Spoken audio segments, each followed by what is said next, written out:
Bueno, buenas noches. Y lejaim, como siempre. Baruch atah Adonai mejolam shakol pero Amén. cuentan de un Hasid que en el año 1967 vino a visitar de Australia a New York por un tiempo, específicamente para estar Shavuot junto al Rebbe. Y llegó unos días antes de Shavuot y sabemos que un poquito antes de que él llegara fue cuando el Rebbe sacó la famosa campaña de Tefilín, de que vayan la gente a la calle a buscar judíos a ponerle tefilín.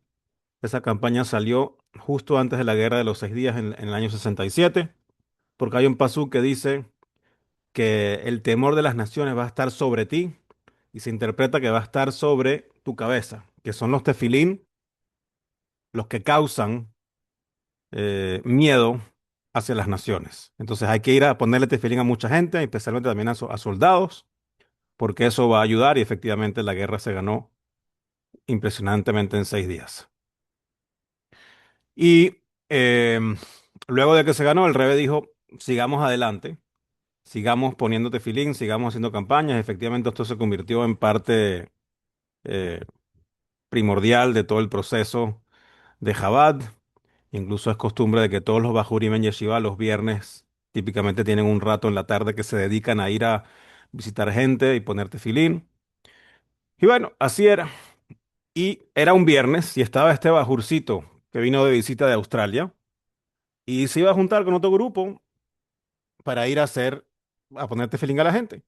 Dijo, aprovechar que estoy aquí, yo todavía no sé hacer esto bien, como que me da pena un poco acercarme a la gente, voy a aprender. Y entonces iba a ir con un grupo a hacer esto, pero antes de ir no tuvo ni tiempo de desayunar. Y también pensando en los amigos, agarró la primera tienda kosher que encontró ahí en Crown Heights y agarró todas las cosas que encontró en la primera repisa y pagó y se fue al carro. Y entonces saca algo para comer, le ofrece a los demás, coman lo que quieran. Ay, gracias, qué chévere. Y están sacando de la bolsa distintas cosas. Y de repente uno dice, ¿Hamantaschen? ¿Osnei Aman? ¿En Shavuot? Uy. O sea, Purim fue hace meses. Esos Osnei Aman deben estar. Ugh. Entonces, nadie se quiso comer los Osnei Aman. Se empezaron a burlar de él. Pero dijo, oye, yo ni vi lo que agarré. Agarré lo primero que vi porque estaba apurado. Bueno, y entonces fueron a varios lugares y terminaron yendo también a un hospital. En el hospital fueron a distintos cuartos buscando Yehudim, visitándolos y poniéndote tefilín, ayudándolos con lo que sea, etcétera. Y cuando ya estaba terminando el tiempo de la visita, entraron y dijeron, vamos a un cuarto más. Fueron a un cuarto más y en ese cuarto habían dos pacientes judíos. El primero de una vez dijo, vengan, pónganme los tefilín, no hay problema, pa'lante. Pero el otro dijo, ni de broma, ni se me acerquen. Yo estoy conectado con Dios igual o más que ustedes. Pero tranquilo, y era un señor mayor, y tranquilo, no pasa nada. Pero él no se quería calmar, y mientras más le hablaban, más se ponía bravo, y ellos no entendían qué estaba pasando. No, estaba demasiado opuesto a que estuvieran ahí para ponerle los tefilín. Y oye, el pobrecito, un señor mayor, acostado en una cama, no se puede ni parar de ahí. eh, pero bueno, y incluso menciona a Dios, estoy más igual de cerca de Dios que ustedes, y no entendían por qué estaba tan bravo. Pero bueno, luego de un momento, de un tiempo, se rindieron y ya se iban a ir. Pero antes de irse, a uno se le ocurre, dice, le ofrece un pedazo de fruta al señor. Dice, mira, ¿por qué no te comes este pedazo de fruta y dices una verajá antes de comerlo? Y el señor se puso más fúrico. ¡Fruta! ¡No me fastidies! Si quieres me traes un Hamantaschen y ahí me pongo los tefilín. Tráeme unos Neaman y me pongo los tefilín. Los muchachos se miran y no pueden creer lo que están escuchando, como una señal. Ahí el muchacho de Australia se fue corriendo al carro a buscar y los otros, ¿tú quieres Hamantaschen? Te vamos a conseguir un Hamantaschen. Y el señor que estaba gritando y bravo se queda como que, ¿what? ¿Un Hamantaschen? ¿En Shavuot? Nah. Pero entonces se quedan ahí tratando de continuar la conversación, dándole tiempo al muchacho que regrese del carro. El chamo va corriendo, zoom, agarra su Hamantaschen, regresa contento para arriba, entra al cuarto y le dice, su deseo son órdenes. y le da dos Hamantashen, uno en cada mano. ¡Pum! No sé si estaban buenos, pero Hamantashen de Purim en la época de Shavuot. Y de repente, sin decir nada, el Señor empieza a quitarse la manga, a remangarse la manga, y se pone los tefilín, y empieza a llorar. Y él dice, "Ah, no lo puedo creer, Hamantashen. No lo puedo creer. Increíble. Después de Pesach, Hamantashen. How can this be possible?" Y bueno, dice, todo el mundo estaba emocionado, todo el mundo estaba con lágrimas en los ojos. Y por supuesto regresaron contentos a 770, que habían hecho su trabajo. E incluso uno de ellos, hablando, dice, no puede ser, es increíble. Nos burlamos de este muchacho que trajo unos Hamantashen. Y si no fuera por el Hamantashen, no se hubiera puesto los tefilín este señor. Al punto que alguien le contó la historia al Rebe. Y el Rebe dijo, no, si eso es lo que hace falta, llévenle Hamantashen todas las veces. Que se pongan los tefilín. Bueno, it's a nice story about Hamantashen, pero también acerca de alguien que estaba en el hospital y estaba necesitado de hacer mitzvot, como vamos a ver. Ahora, Jaime, lo que vamos a hacer ahorita es, para no perder el hilo que llevamos, vamos a ver una carta del Rebe y luego vamos a tener un análisis muy interesante relacionado con un pasuk de la parashá de la semana pasada. Y en eso que vamos a discutir, probablemente vamos a mencionar dos, tres ideas que estoy casi seguro que han escuchado, pero que nunca la han escuchado interconectadas. Y eso va a hacer toda la diferencia. Ahora, la carta que vamos a ver hoy, si yo fuera a escoger la mejor carta entre todas las cartas del Rebe, o ni siquiera la mejor, una que estuviera en el top 50 para conectar con el shiur de hoy, yo no hubiera escogido esta carta. Pero cuando preparé este shiur, que fue en Shabbat, se me apareció por enfrente esta carta, y esta carta habla acerca de un libro que explica el Teilim.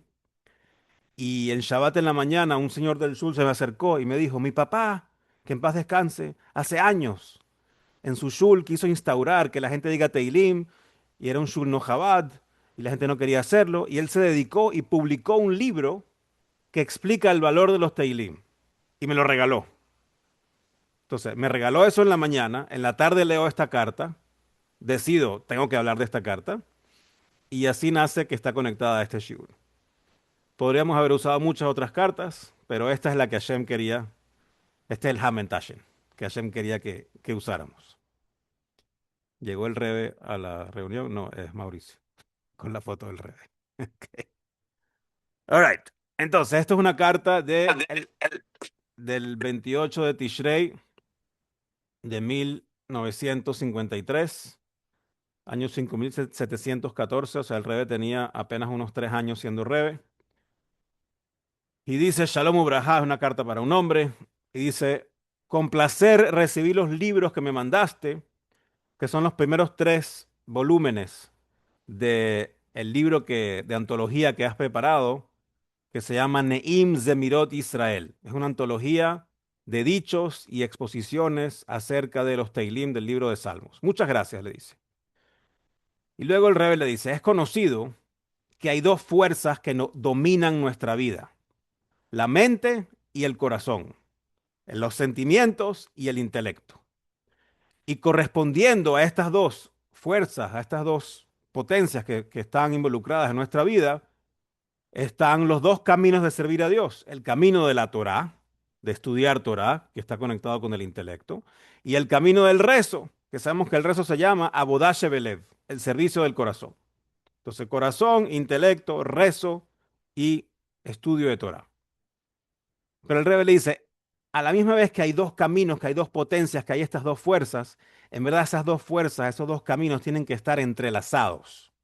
Porque todo lo que Hashem ha creado en este mundo es una sola cosa, ¿no? Dicen que Am Israel es un solo cuerpo y al final hay una sola creación. Y hemos hablado ya hace unos meses atrás cuando hablamos acerca de cómo el mundo se está yendo hacia reconocer la unicidad, no solo de que Dios es uno, sino de que todos somos uno. Y entonces, si esto es así, tiene que haber una interconexión entre el cerebro y el intelecto, entre el rezo y el estudio de Torah. ¿En qué sentido? Dice, en base a lo, por ejemplo, lo que está explicado de nuestros sabios, que dicen que alguien que lee la Torá sin cantarla, sin usar la melodía de la Torá, o alguien que estudia Mishnah también sin usar la melodía típica de la melodía de estudiar Mishnah, acerca de ellos dice el Pasuk que les he dado leyes que no tienen bien. Como que tiene que haber emoción, tiene que haber melodía cuando estudias Torah. Aparte de que antes de estudiar Torah, uno tiene que hacer la brajá, que la hacemos una sola vez al día en la mañana en Birkot Shahar, en donde hacemos la brajá de Noten HaTorah, del estudio de Torah, y entonces eso le da como una cabaná, un sentimiento, una dirección a nuestro estudio, entendiendo de que es muy preciado el hecho de que podemos estudiar Torah. Entonces, el estudio de Torah, aun y cuando es la expresión de nuestro intelecto, debería estar interconectado también con la emoción. Y dice, lo mismo es el rezo. El rezo, aun y cuando es Abodash Belev, el servicio del corazón, pero el rezo tiene que estar precedido por una contemplación profunda, como dice el Shulchan Aruch, hay que meditar en la grandeza de Dios y en lo pequeño que somos nosotros. Y aparte durante el rezo hay que pensar en cómo estás parado frente a Dios y hay que tener kavaná, hay que tener intención en lo que estamos leyendo. Aparte de que muchas partes del rezo tienen ideas que son entendibles intelectualmente, como las alabanzas a Hashem en Pesukei de Simbra o las brajot que hacemos antes de la Shema, etcétera. Entonces, la Torah tiene una parte emocional, el estudio de Torah tiene que tener una parte emocional y el rezo, que es emocional, tiene que tener una parte intelectual y trabajar en conjunto. Eso es el mensaje que el Rebbe le está dando a este señor en esta carta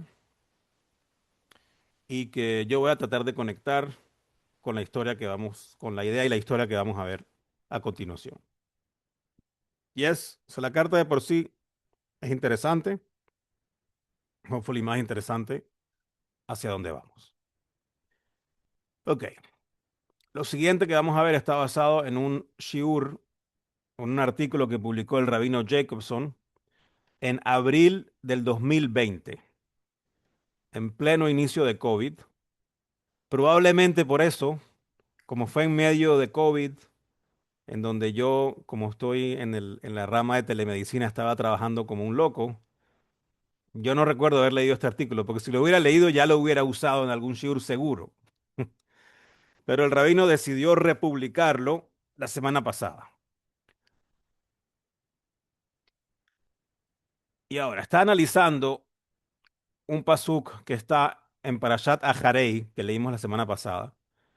Un pasuk que dice lo siguiente: Ushmartem et chukotai ve et mishpatai asher yase otam hadam vachai bahem ani Hashem. Y observarán mis estatutos y mis leyes que un hombre debe hacer y vivir en ellas, yo soy Dios. Y dice el Talmud, ¿qué significa vivir en ellas? Vivir en ellas y no morir en ellas. ¿En qué sentido? De que esta es una de las fuentes que usa la Gemara para decir de que si hay que violar el Shabbat para salvar una vida, se viola. Si hay que romper Shabbat para salvarle la vida a alguien, lo haces de una vez. Porque Bejai Bahem, las mitzvot fueron hechas para vivir en ellas, no para morir. Entonces, Pikuach Nefesh, el famoso concepto que todos conocemos de Pikuach Nefesh, ¿no? Si algo pasa, hay que llamar a Atzalá, se llama Atzalá. Ahí tienes toda la gente de Atzalá que ni siquiera está pasando nada, pero están en el shul y tienen un radio en el oído. Y dice, bueno, pero ¿cómo tienes un radio? Eso es mux, es pecado. Dice, no, porque esta persona está al bate para ayudar a quien sea necesite ayuda. Y entonces hay permisos para hacer estas cosas, porque para salvar una vida, lo que sea. Entonces hay varios psukim que se usan para demostrar esto, pero uno de los principales es este pasuk que acabamos de leer, que dice Bajai Bahem. ¿Y vas a vivir en qué? En Mishpatai, Jukotai be Mishpatai, en mis estatutos y mis leyes. Entonces, si una mitzvah puede causar la muerte, aunque haya solo un pequeñito chance, Dios no quiere esa mitzvah. Dios no está buscando que hagas una mitzvah y te vayas. Hay unas excepciones, we're going to talk about them later, las vamos a tocar después, que son también muy famosas. Entonces puede estar el Cohen Gadol parado en el Kodesh HaKodashim, en el Bet HaMikdash, en medio de Yom Kippur, pero si en ese momento hay un bebé que está en peligro y el Cohen Gadol es el que lo puede salvar, él tiene que dejar todo de lado. El servicio de Yom Kippur, estando parado en el lugar más sagrado del año, decir, no, voy a ir a salvarle la vida a este bebé. Incluso hay una historia famosa del Alter Rebbe que estaba en medio del rezo de Yom Kippur y de repente se quitó el talit y se fue. Y la gente como, ¿qué pasó aquí? O sea, el Rebbe se fue de repente en medio del rezo de Yom Kippur. El Rebbe se fue porque sintió que había una señora en una parte de la ciudad que acababa de dar a luz a un bebé recientemente y no tenía quien la cuidara. La dejaron sola y se sentía mal y estaba enferma y fue, prendió un fuego, le cocinó comida en Yom Kippur y le dio de comer. Porque en Yom Kippur o en Shabbat o en lo que sea, si hay que romperlo para salvar una vida, se hace. Así seas el Alter Rebbe, el Cohen Gadol o por supuesto cualquiera de nosotros. Entonces, si hay que comer cochino para salvar una vida, o si hay que cocinar en Shabbat, o si hay que tomar algo en Yom Kippur, o si hay que comerse una pizza en Pesach, no sé cuáles son las condiciones de que la pizza te va a salvar la vida, pero si fuera a haber una condición de que la única forma de salvar tu vida es comerte una pizza en Pesach, bejabot, cómete tu pizza, ¿no? Incluso que solo haya un chance de que eso te salve, you have to do it. Porque estamos aquí para cumplir mitzvot y vivir con ellas, no morir con ellas. Pero para apreciar esto, que yo asumo han escuchado antes, hay que ponerlo en contexto. Y lo vamos a poner en contexto a través de una enseñanza del Hassam Sofer, Rab Moshe Sofer, que trae una explicación de otro pasuk que nos va a ayudar a entender este pasuk. Aunque ya lo entendimos, pero no lo hemos entendido hasta el final. Hay otro pasuk más atrás en el libro de Shemot, cuando Moshe, Hashem le dice a Moshe que va a darle a Betzalel, un jovencito de 13 años, él va a ser el encargado de construir el Mishkan, de construir el tabernáculo con todos los detalles que había que hacer y los instrumentos y los muebles y todo. Lo iba a hacer Betzalel. Y luego de hablar de eso, dice, Veatá de haber el Bene Israel lemor. Y ahora necesito que hables con los hijos de Israel, con el pueblo judío, y les digas, Aj et shabetotai tishmoru, ki od hi beniu beneihem ledorotehem ladad ki ani Hashem mekadishhem. Pero tienen que cuidar mi Shabbat, porque el Shabbat es una señal entre ustedes y yo por generaciones de saber que yo los he santificado a ustedes. Y Rashi dice que tiene que ver lo que está hablando la parashá del Mishkan con este pasuk. Sencillo, que aun y cuando Dios nos mandó a construir el Mishkan, y uno podría pensar, estoy construyendo la casa de Dios. ¿Qué? ¿Voy a pararme a descansar el sábado? Ni de broma, seguimos. Y Hashem dijo, no, Shabbat, paran. Están construyendo el Mishkan, buenísimo, gracias, pero en Shabbat no pueden hacerlo. En Shabbat tienen que parar porque dice, Ajet Shabbatotai Dishmoru. Buenísimo que están haciendo esto, pero tienen que cuidar mi Shabbat. Again, idea famosa. Pero el Hassam Sofer pregunta, ok, pero ¿y qué tiene que ver el final del Pasuk? ¿Por qué el hecho de que no puedes seguir construyendo el Mishkan en Shabbat es una señal de que Hashem santificó al pueblo judío? ¿Any idea? No idea. Si les da pena hablar, pueden escribir por el chat. Ok. Entonces, esa es la pregunta que queremos responder, que nos va a ayudar también a apreciar el pasuk inicial de Bejai Baje. Entonces, continúa el Hassam Sofer explicando y dice, otra idea, otra idea muy famosa. Ya hablamos de Pikuach Nefesh, que seguro lo han escuchado. Ya hablamos de que no se construye el Mishkan en Shabbat, que seguro lo han escuchado. Y ahora vamos a hablar de una tercera idea bastante famosa, em, que nos va a dar una pieza más para entender esto. ¿Cuál fue el proyecto más grande de la historia? Please, alguien que opine. ¿Cuál fue el proyecto más grande de la historia? Naftuli, Luis, Pedro, Moshe Mendel. Arca de Noé. Arca de Noé. Not bad, pero No. There's a bigger one. Uno más grande. Canal de Panamá. El canal de Panamá. Trump diría que sí, pero no. No el canal de Panamá. Templo. El templo. Buena idea. No es el más grande de la historia. Está más fácil de lo que creen.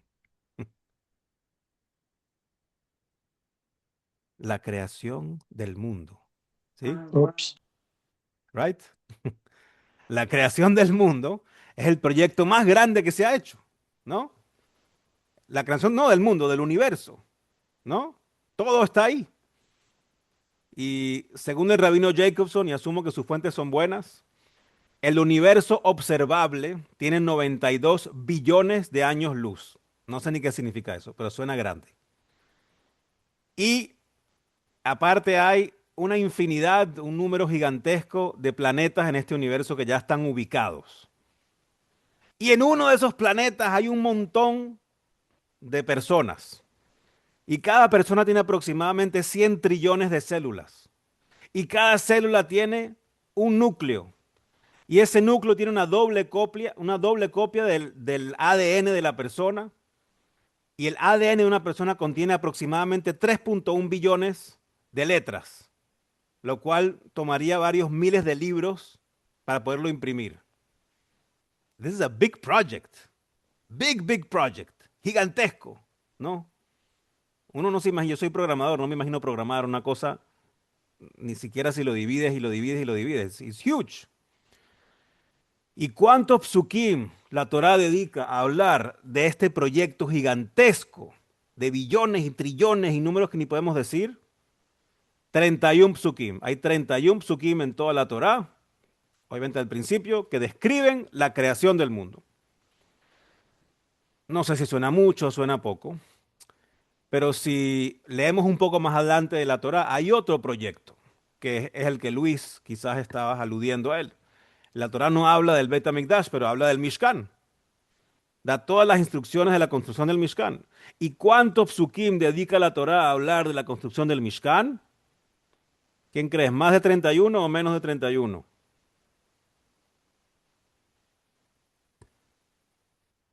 Más. Solamente 371 psukim. Hay 371 pesukim en la Torá.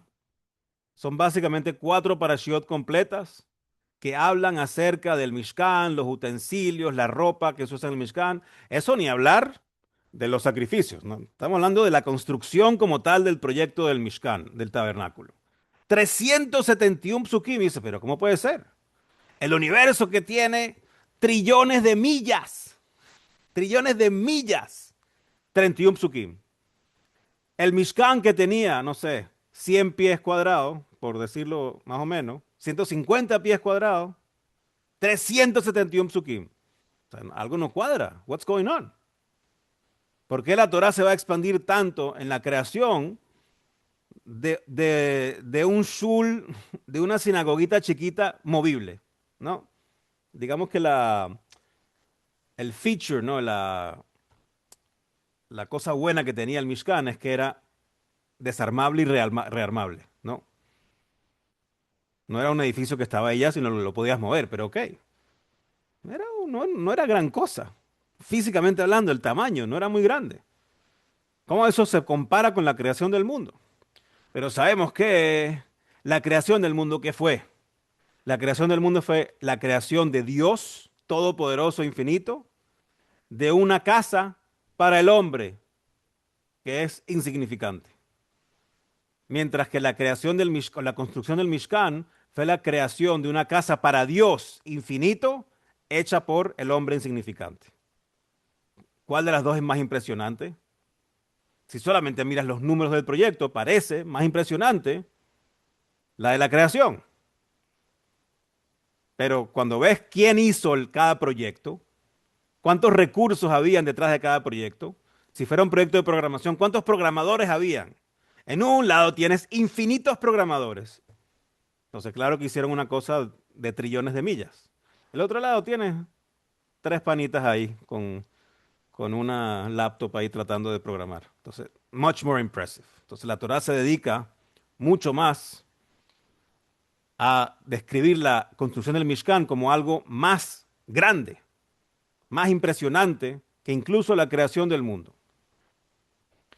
Hasta el punto de que cuando Hashem crea el mundo, habla de que Hashem funda la tierra con una mano. Pero cuando se habla del templo de Hashem, se habla que Hashem lo establece con dos manos. Solamente diciendo de que la creación del Mishkan o del Bet HaMikdash es un proyecto más impresionante que el de la creación del mundo. ¿Hasta aquí bien? Entonces, si tenemos el proyecto creación del mundo y el proyecto creación del tabernáculo o del Mishkan, el Mishkan gana. El Mishkan es un proyecto más grande. Pero hay algo más grande que el Mishkan. ¿Qué cosa hay que es más grande que el Mishkan? Una pista, ya lo dijimos. ¿Ahora? El Shabbat. Porque la Torah dice, pero Shabbat no me construyes el Mishkan. ¿Qué implica que el Shabbat es más importante? Con todo lo gigantesco que ahora acabamos de decir que es el Mishkan, dice, no, Shabbat, forget it. En Shabbat no me construyes el Mishkan. El Shabbat trasciende toda la creación, ¿no? El Shabbat es un día de intimidad divina con Dios increíble. Entonces, forget it. Entonces, ahora tenemos que creación del mundo es más pequeño que el Mishkan, que es más pequeño que qué? Que Shabbat. Pero hay algo más grande que Shabbat. Una pista, ya lo dijimos. ¿Qué es más grande que Shabbat?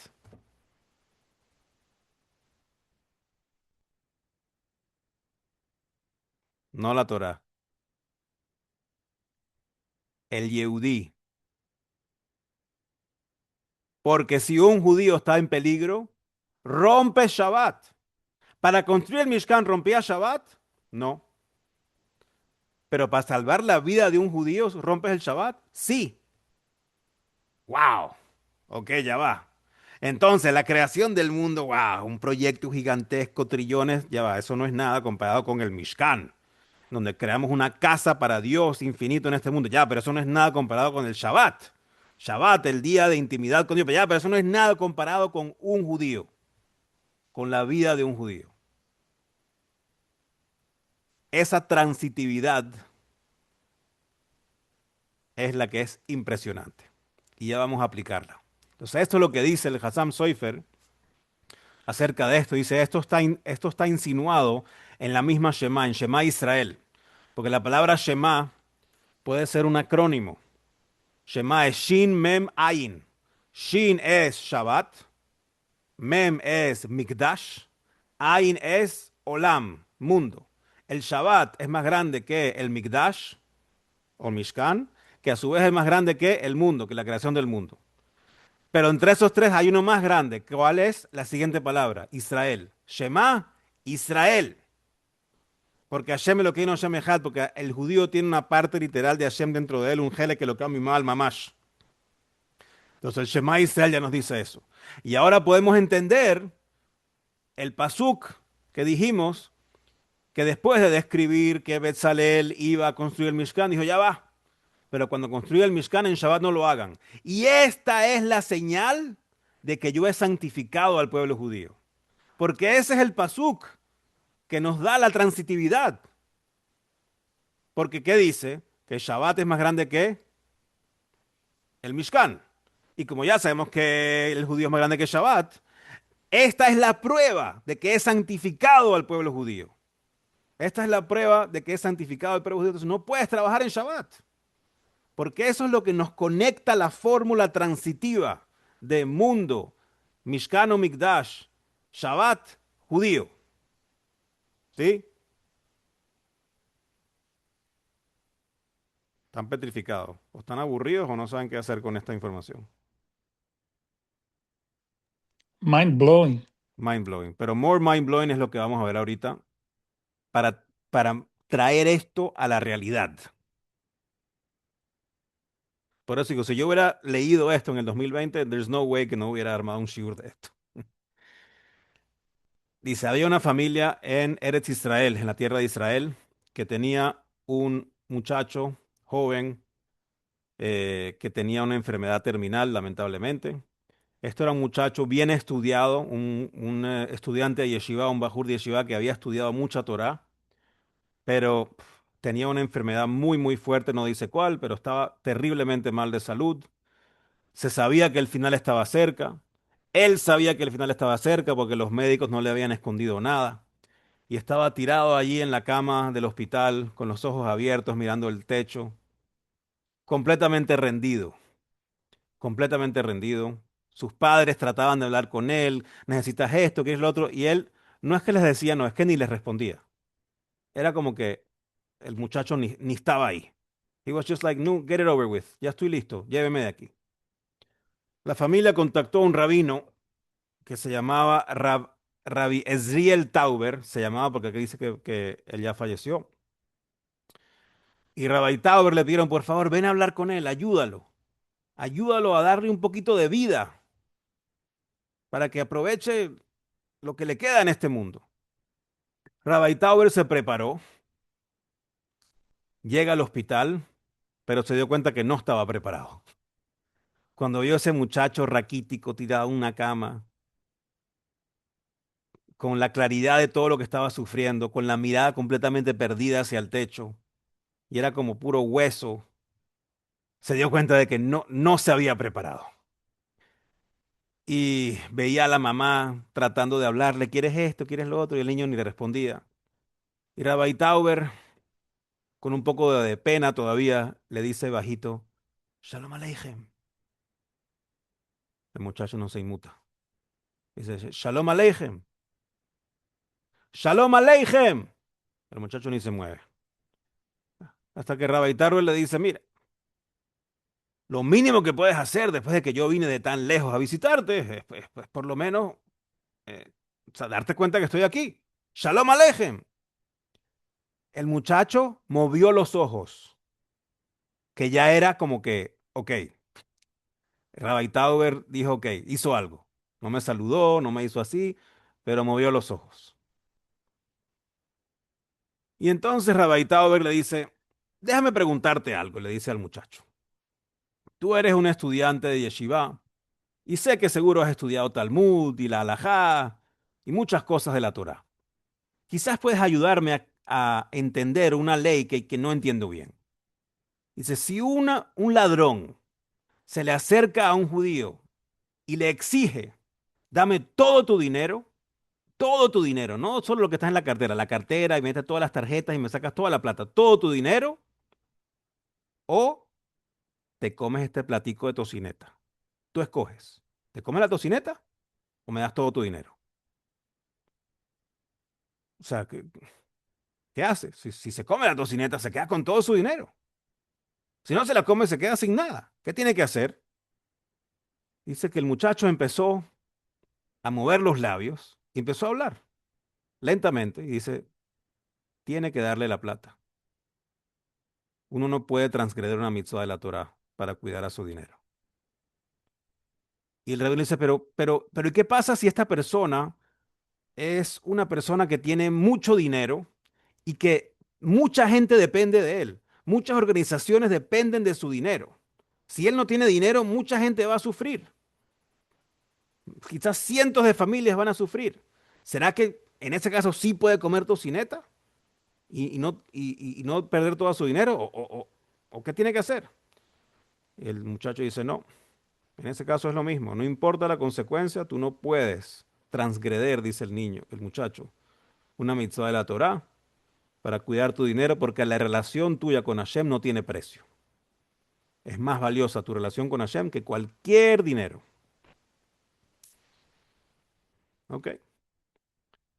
Y entonces le dice el rabino, ¿y cuál sería la ley? Me pregunto entonces, si en vez de que te estén amenazando tu dinero, estén amenazando tu vida.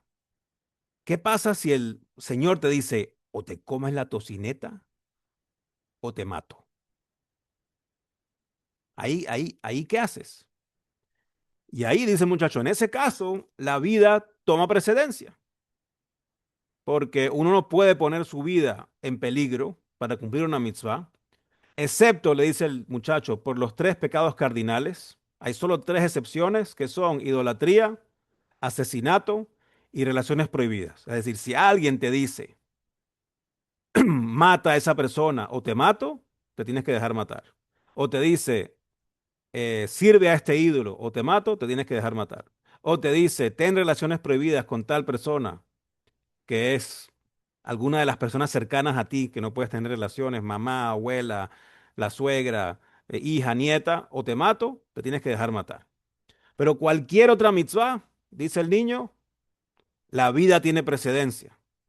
La vida tiene precedencia porque Hashem quiere que vivamos a través de las mitzvot y no muramos a través de las mitzvot. Ok, interesante, le dice el rabino. Pero imagínate que no es solamente que te dicen o comes la tocineta o te mato, es toda la ciudad come tocineta o lo mato. O sea, ya no eres solo una persona. Toda la comunidad tiene que comer tocineta o mato a esta persona. ¿Será que ahí sí lo dejamos matar o qué hacemos? Dice, no, la vida tiene precedencia, la vida es sagrada y no pasa nada si tiene que toda la ciudad pecar, toda la ciudad hacerlo, hay que hacerlo, hay que hacerlo.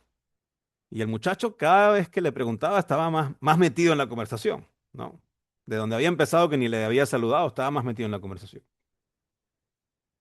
Y el señor le dice, pero ¿y qué pasa si ya, o sea, porque en la pregunta de antes dije, si todos comen tocineta, no lo mato. Pero ¿qué pasa si hay duda? ¿Será que toda la comunidad puede transgreder una mitzvah por tener un chance de salvar la vida a alguien sin que haya seguridad, sino un chance? Y el muñeño le dice, sí, siempre que haya, aunque sea 1% de probabilidad de salvar a una persona, todo el mundo tiene que pecar. El muchacho no dijo esto, pero por ejemplo, si hubiera Hasbe Shalom, un edificio que se cae, una avalancha, y mucha gente tiene que empezar ahí a quitar escombros, se hace en Shabbat. No sabe ni siquiera si hay alguien vivo allá abajo, pero you do it. Porque si hay chance, se rompe Shabbat, sin hablar. Ok, ya el rabino había hecho su trabajo y aquí viene y da la estocada final.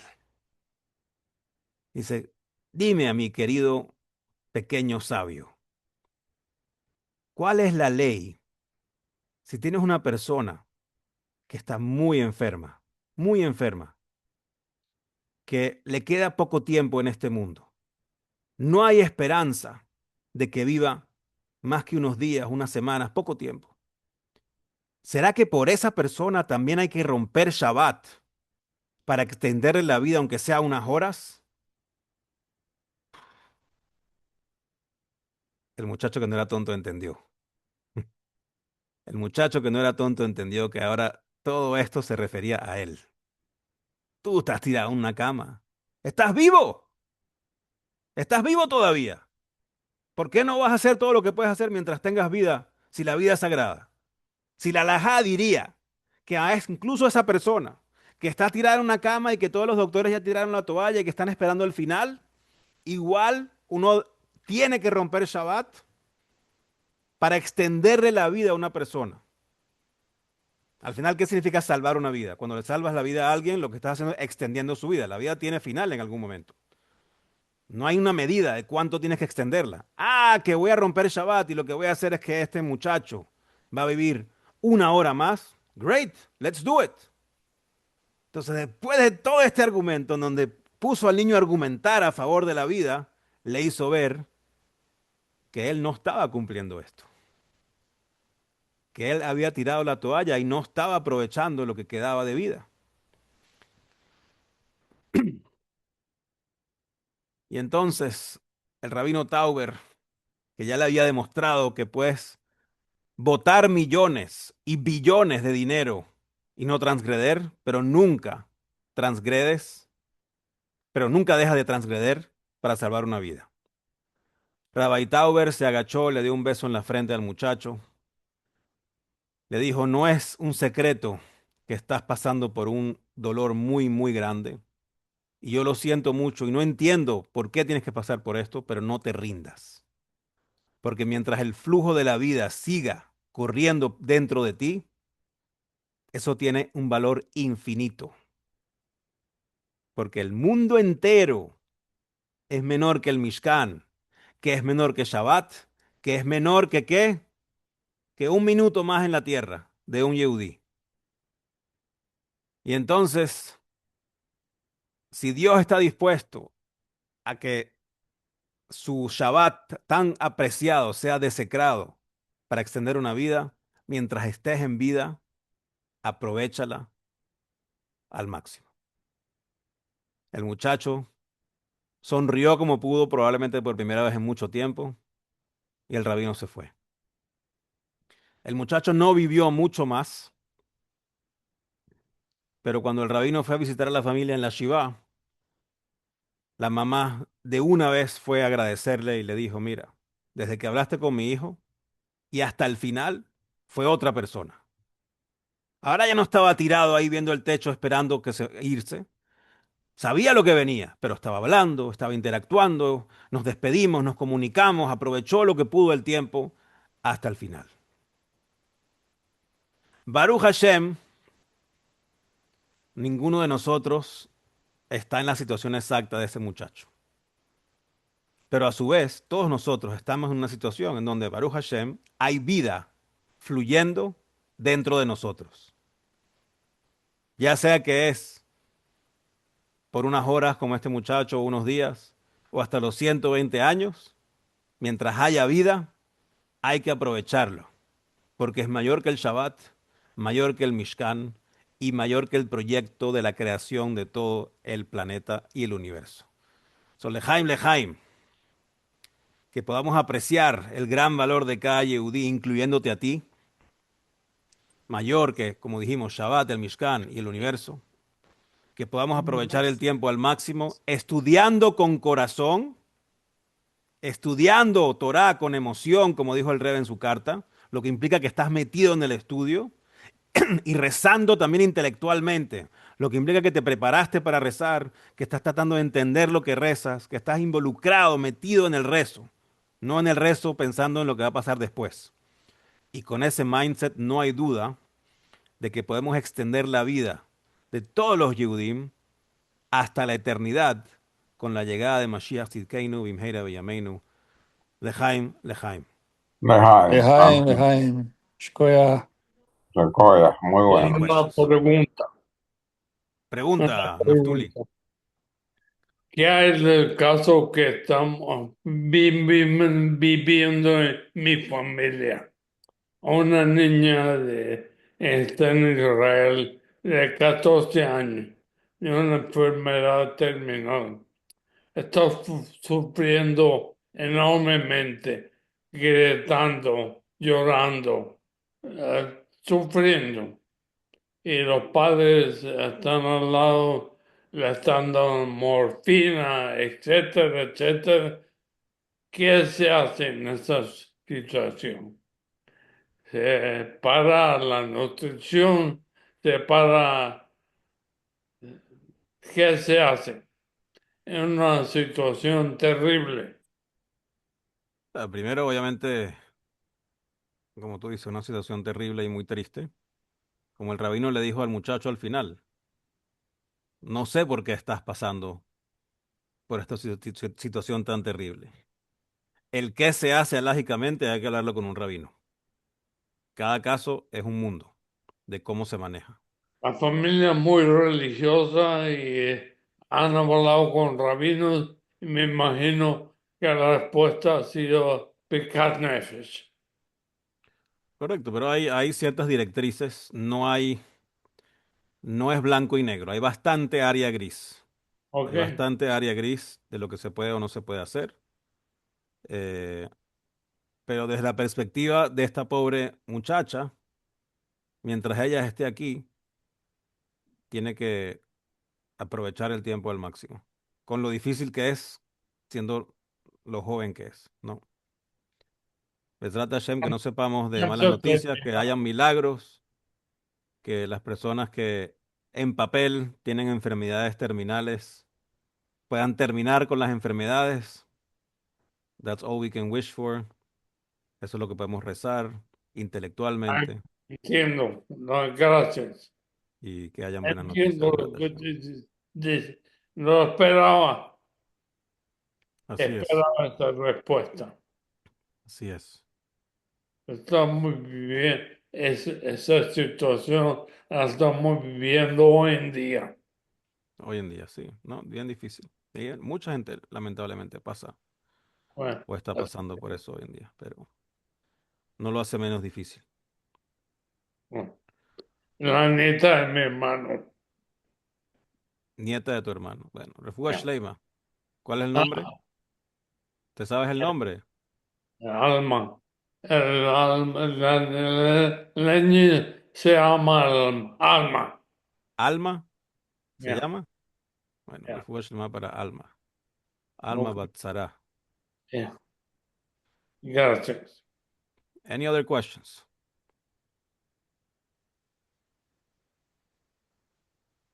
Thank you, Reb Daniel. All right, guys. Muy Que bueno. puedan aprovechar lo que queda de noche, pero se acuesten temprano para que puedan aprovechar el día de mañana. Amén. Gute Nacht. Oh, yeah.